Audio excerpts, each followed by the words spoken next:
Money is not scarce. Your freedom is. Money is infinite. So why are you struggling? Let me explain something to you, not as a conspiracy, not as fantasy, but as a thought experiment. Imagine I open a bank. You and a group of people deposit $5 million into my bank because I promise you 1% interest. That sounds reasonable, safe, responsible.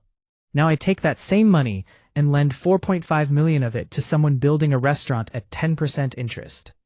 I keep 10% in reserve because that's what the rules say under fractional reserve banking. So what do I have? You were taught that I now have $500,000 in reserve and the rest is loaned out.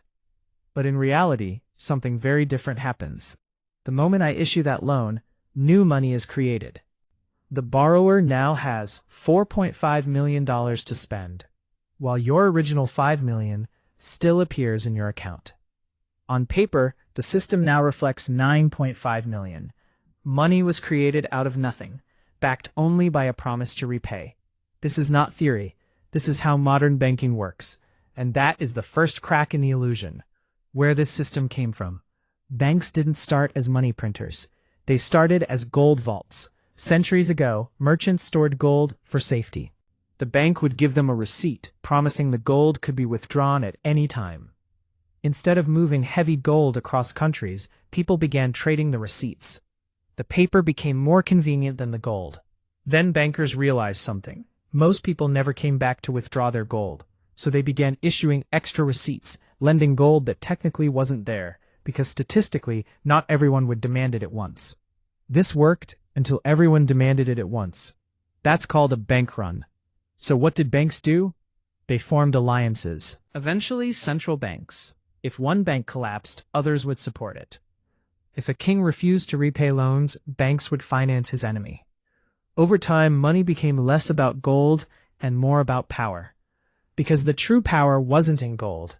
It was in the ability to create claims on wealth, to create money. The lie of scarcity.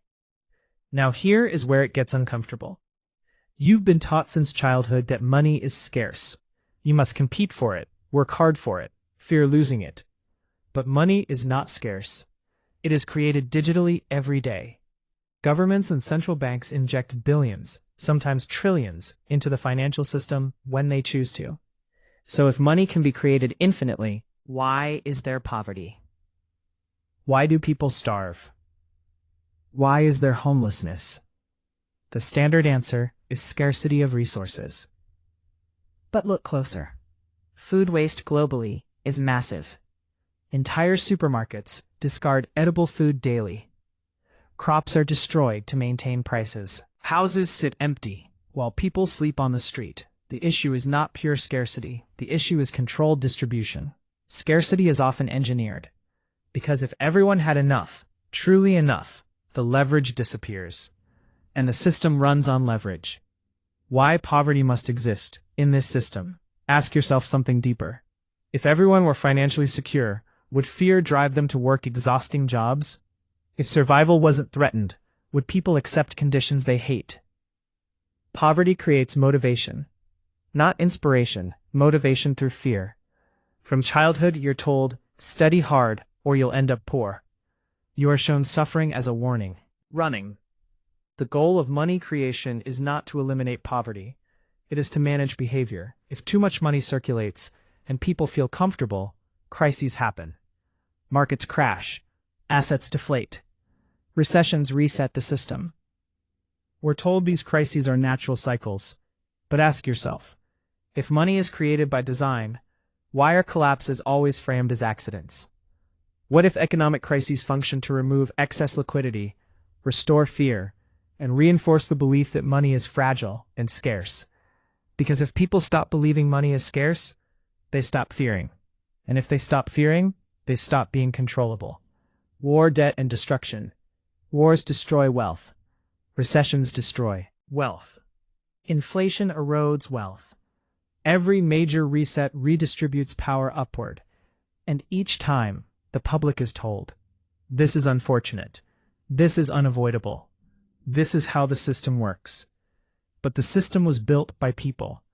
which means it can function differently. The real value in the system is not money. It's human labor. Money is the mechanism used to organize that labor. If money were abundant and freely accessible, labor would have to be voluntary. So the illusion must remain. Scarcity must feel real. Competition must feel necessary. Struggle must feel natural. The deeper question: no, but are they abundant enough to eliminate extreme suffering? In many cases, yes. The world produces enough food to feed everyone. The world produces enough housing materials to shelter everyone. The problem is not production alone. It is ownership and control. And control depends on belief. If you believe money is rare, you will sacrifice your life chasing it. If you believe the system is natural, you will defend it.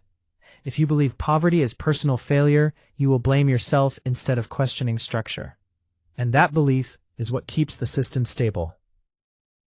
The awakening. This doesn't mean money is fake. It doesn't mean work has no value. It doesn't mean resources are magically infinite. It means the story we've been told about scarcity, value, and worth is incomplete. Continues not because it is flawless, but because it is believed. The moment people understand how it actually functions, the fear weakens. And when fear weakens, control weakens. Let me know in the comment what you think, and if you find any value in this video, consider follow or subscribe to this channel. Thank you for watching. Let us stay awake and empower others.